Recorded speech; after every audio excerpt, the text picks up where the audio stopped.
So the purpose of this video is to help close the communication gap that was created while we have been making some changes to the ambulance as well as in the ALS bag itself.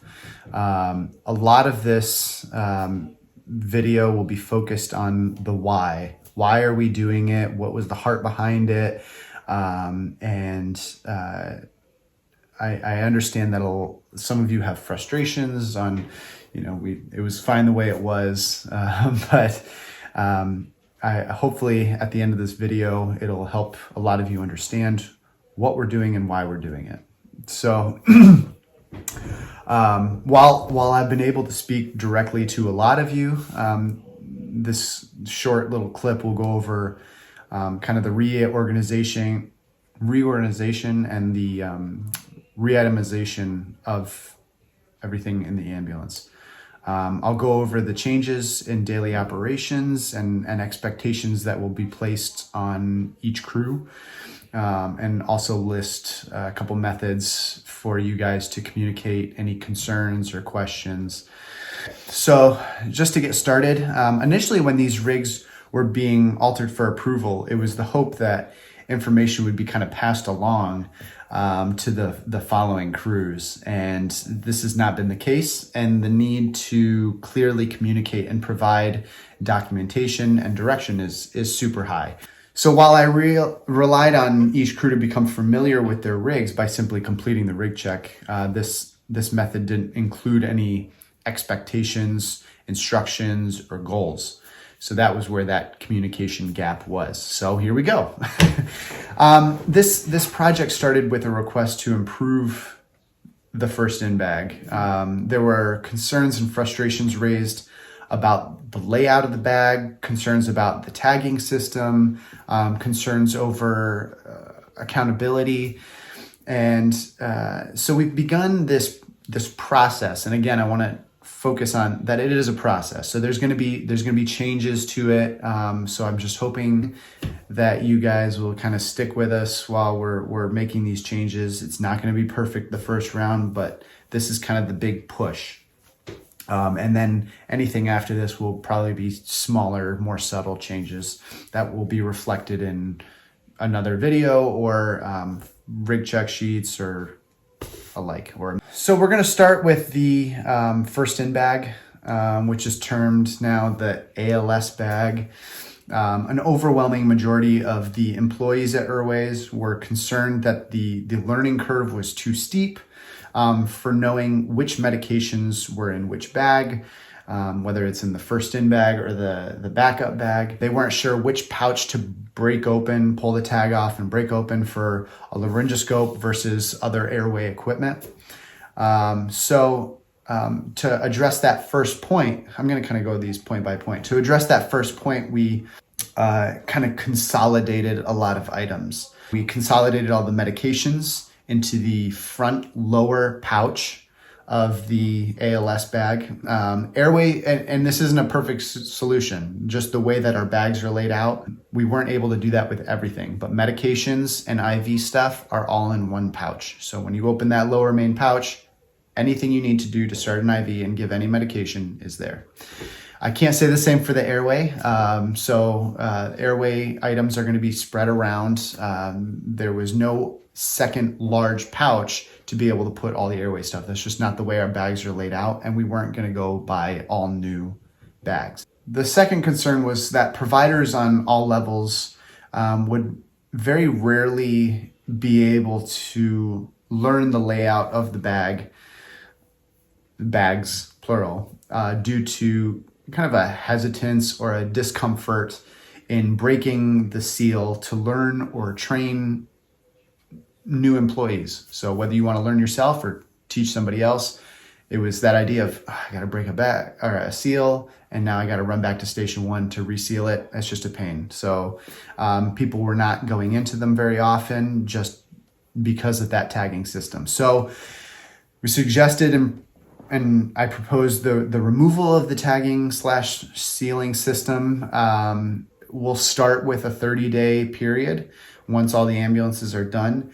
If things are really not working and it's actually making it worse, we'll go back to the tagging system. A third point was I saw seasoned medics and basics, as well as new basics and medics, dig into the wrong bag for a medication or other equipment. So this was not just new people coming in that were untrained. It was people that have been working with these bags for several years and still not really knowing where things were. Especially in an emergency situation where you're not really focusing well on where things are, rather than I got to get this item now because this guy's dying. So when you add in that stress, there was less clarity and also just more frustration building up that I don't know where anything is because there's just so much stuff in so many different places. So again, we consolidated. Everything is now in the ALS bag. There is no more backup bag. There were also frustrations in the restock process, like the need to go through 2 bags after a code. This was not only less efficient, but it was more of an opportunity for mistakes. So the more bags you have, the more opportunity for error. Providers would find themselves hesitant or resistant or frustrated that they had to open the first in bag to access even simple items that could be restocked at an outlying station. So say they ran a few calls, they used their syringes that were located in the IV kit. Now they have to go into the ALS bag to get those items. It's a little frustrating because it's just something simple, but now they got to go all the way back to station 1 to reseal it. So to alleviate some of that, again, removing the tagging system for a trial period, while still maintaining a level of accountability. And that was one of the biggest reasons why we kept the tags, was due to accountability. We wanted to know who's restocking these bags, when did they do it, and maybe even look at the situation surrounding the restock. So if they were feeling rushed, we might give them a little bit of a break, especially looking at the call volume for that day. So, we'll kind of step back from the seals for now and add some other expectations in its place. So you can't just remove the seals and then not have any other changes. That's not how it works. So at this point, I'd like to walk through the bag. All right, so just a quick run through on the new ALS bag. We have made some changes on it, but hopefully what you see here will reflect the bag that's in your ambulance. So if you need a reference, refer back to this video so you can see how everything was supposed to be put back together. Try to replicate this as best as you can. I'll go through it as quickly as possible. So we'll start on the top front pouch, where you have your different size BVM masks from neonatal child to small adult. Then we have your BVM. Below your BVM, you have your supraglottic airways, the 37 and 41 French combi tube. When we switch over to eye gels, those will be pulled out, and the eye gels will be placed in a separate bag that'll be labeled eye gels. Moving into the top compartment, each compartment has a laminated sticker that has an itemized list of what's supposed to be in here. So at the top is going to have your Braslo tape, your CO reader, your channeled blades for the King Vision, your King Vision case, which will have the 2 small and large cameras with the actual screen on there, the handle itself. Also in this top section is the SVN for BVM. And again, we left the channeled blades on top in that zippered container because those are the ones that we use the most. On the side is our Erway kit. You have a PEDS tube holder and an adult tube holder, as well as your blue kit, your laryngoscope kit, which has all your Miller and Mac blades and handle. We expect that everybody checks this in the morning, and that does include checking your laryngoscope handle to make sure the light on there is working properly and that your batteries are solid. And you'll also have a set of pediatric and adult size McGills. On the next pouch over, or section over, you'll have your neosynephrine, your 1, 2, and 3 unchanneled blades for the King Vision, 28 and 32 size nasal pharyngeal airway, as well as your oral airways. I believe it's asked for 4 different size oral airways. In the side pouch, I do want to specify we have bougies in here, pediatric and adult. When you put these away, stick the one side in there, loop it just once, and stick it in the side. If they get smushed in there and bent around, it ruins the bougie. So stick it in once, loop it once, and that way there's only one curve. If it turns out to be a squiggly mess, it's not useful. For the tubes, I have a couple lubes and a 10 cc syringe banded to it. Take the side that's not numbered. All the numbers should be on the same side. Take the side that's not numbered and wedge it into the zippered pouch, and then zip it halfway. So that way, when you're ready to intubate a patient, you open the container and you can flip through the sizes quickly and slide out which size you need, and you have quick access to your lube and your syringe.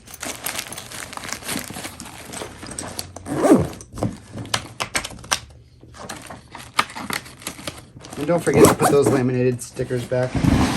On the other side, we have the BLS pouch, which includes blood pressure, stethoscope, flashlight, glasses, pen light, glucometer, scissors, different variations of bandages, including your quick clots and occlusive dressings. We have some gauze in here. It's all on the list. Just follow it. Just make sure that it's laid out very similar. We want to maintain consistency in all the pouches, or else this doesn't really work and people get confused on where things are. Okay. In the main pouch here, you'll have, again, another little laminated guy. For the bicarb, we do leave this on top because it's too big to stick in the yellow pouch. So if you get a bicarb, please leave it in the box. These came out of a different bag that were already pulled out of the box, but we want to see them stay in the box to stay somewhat protected so they don't break inside the bag here. You'll also have your IV start kits, which has the lock setup and 1,000 bag, 10 drip set, some alcohol preps, tourniquets, band-aids. And then on the outside, you'll have 2 of each size catheter needle, as well as 1-inch roll of tape. Next is the medications bag. Again, there's a laminated list. So you go through each one. These should stay in alphabetical order for the most part. The exceptions are going to be your Amidate, just because those are large items, and your Narcan, which should also be right here. Don't forget about your 4 flushes and your nasal atomizer. Your cardiac full arrest, first line right here. That's all you need is the epi. So you have the 5 epi. I believe the 6th one stays up top. You should be able to stick the 6th one in the side here. We also have on the next page, you have 2 of each size cc needle, so 2 1s, 2 3s, 2 5s, and 2 10s. And then you have 1 20 cc syringe. You also need 4 of each size hypodermic needle, so 4 20s, 4 18s, and 4 23s. You also need filter needles. The filter needles look different. The ones that we've recently ordered look different than these green ones. So just read on the side of the packaging whether they have the filters or not. Don't forget, if you don't have these 1 to 10,000 already set up and you need to mix them up with flushes, make sure that you put them with the filter needle, because if you grab one of these and draw it up with a hypodermic, you're sucking up glass shards. So make sure you use a filter needle and wrap them with those with the 10cc flush to make them a 1 to 10,000. On the other side, you have 3 atropine, 1 calcium chloride, 2 lidocaine. You have a 100cc sodium chloride for the amnio drip. You have a 100cc of sodium chloride attached and banded to the cardizem or diltiazem. You also have a 60 drop set, a 10 drop set, and a dial-a-flow. We have a D10 and a mag sulfate. Okay, so when this all gets put away, this whole thing will fit in that lower pouch. But there's a specific way. Unfortunately, our cabinets in the ambulances are only so big, and these bags have a hard time fitting. So you got to kind of be picky on how you put them back together.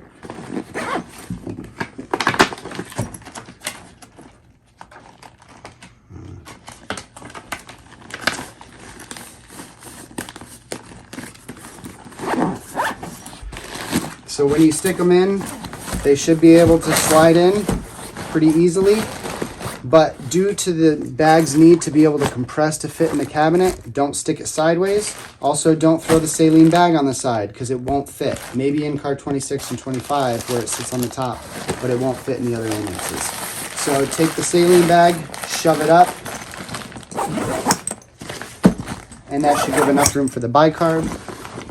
And the bag can still compress nicely to fit in those cabinets.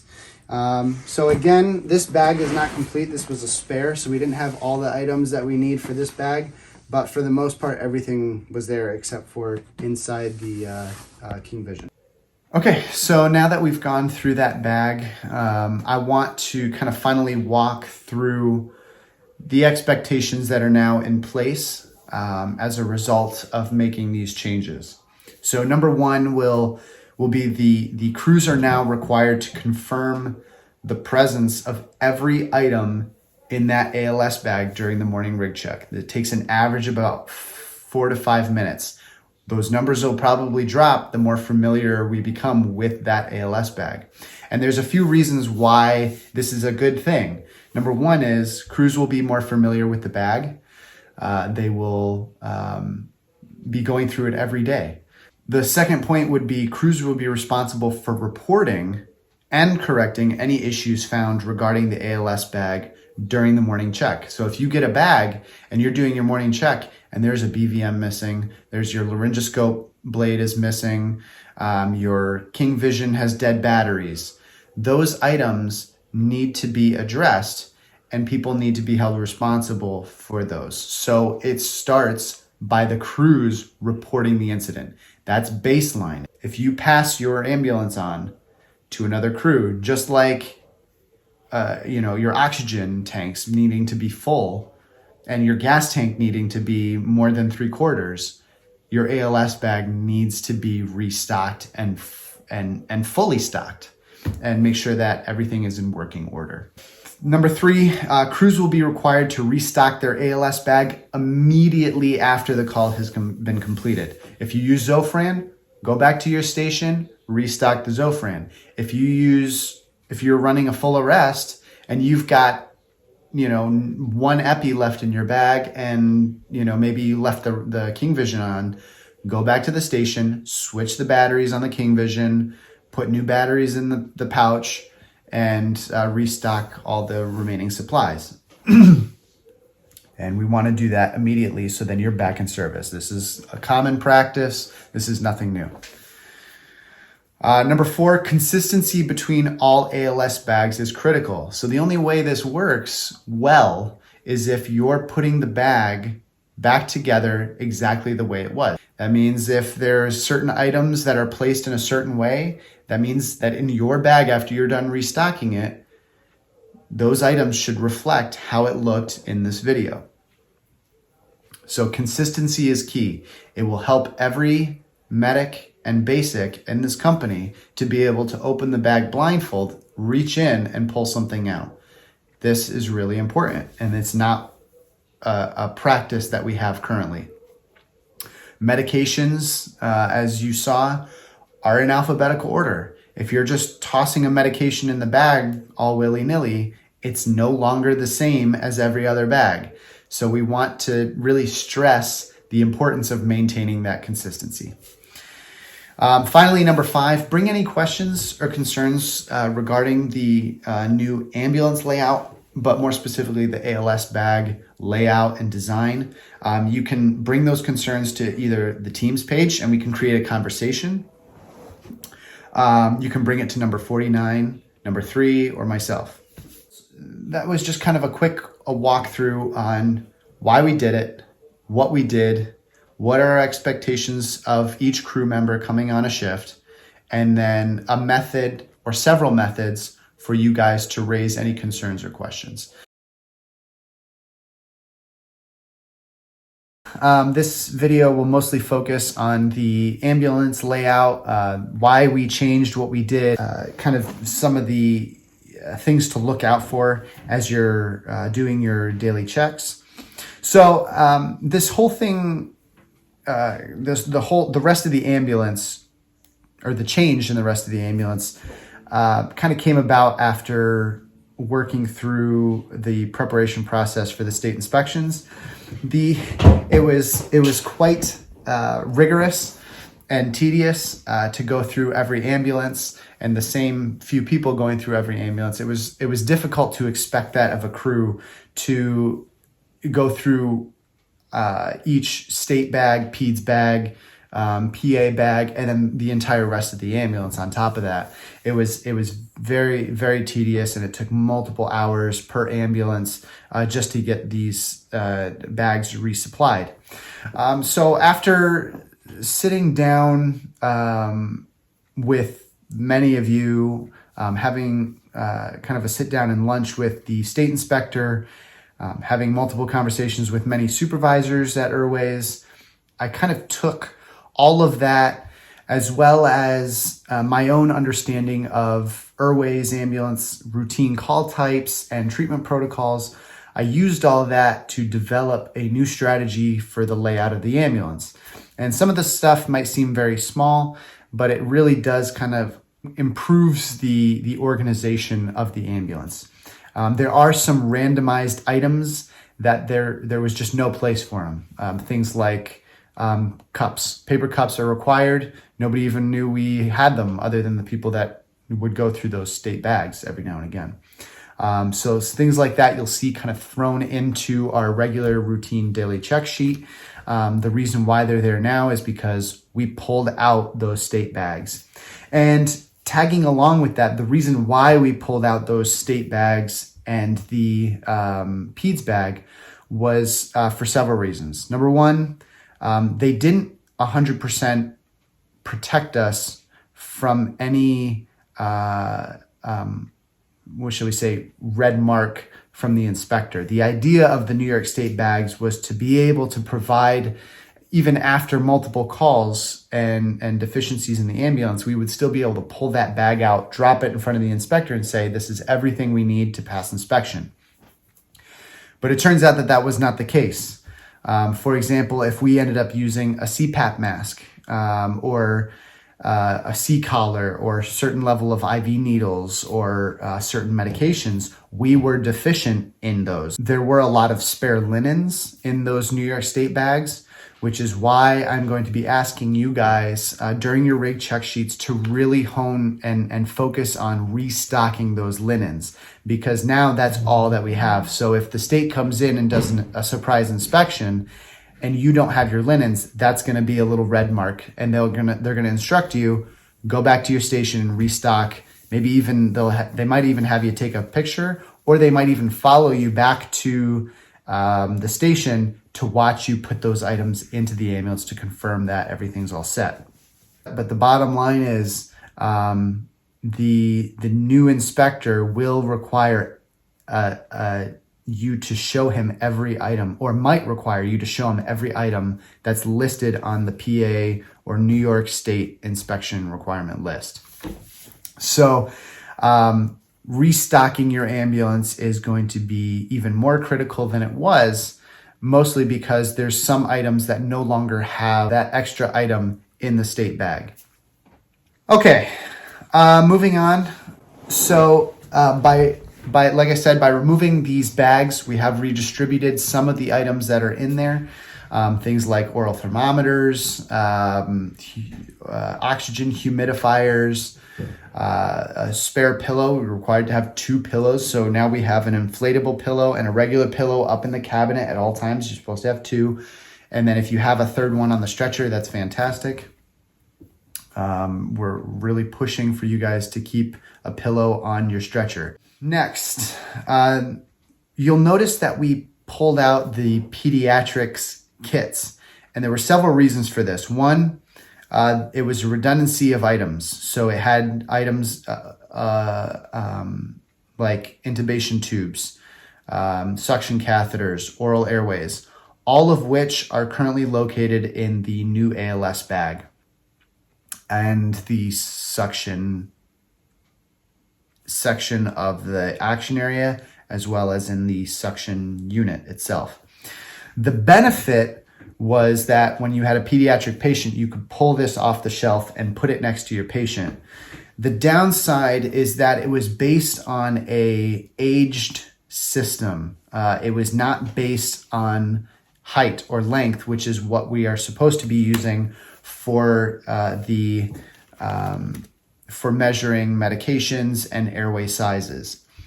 The tube sizes are based on the Braslo tape, which is now located in the ALS bag top compartment. You should have seen that when we went over the ALS bag in the other video. The other downside was that once you got that pediatrics kit opened, you still had to go into the ALS bag to obtain the remaining intubation supplies, whether it was the laryngoscope or the King Vision.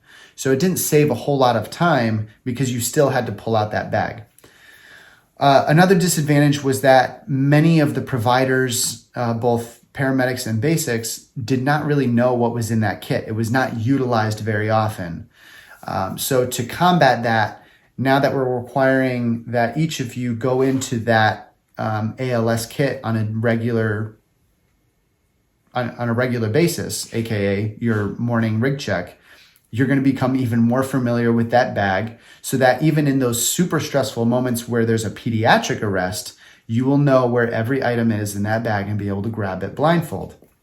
That is kind of the heart behind a lot of this, is consolidating items to be more familiar with the items, to have more confidence with the items located in the ambulance.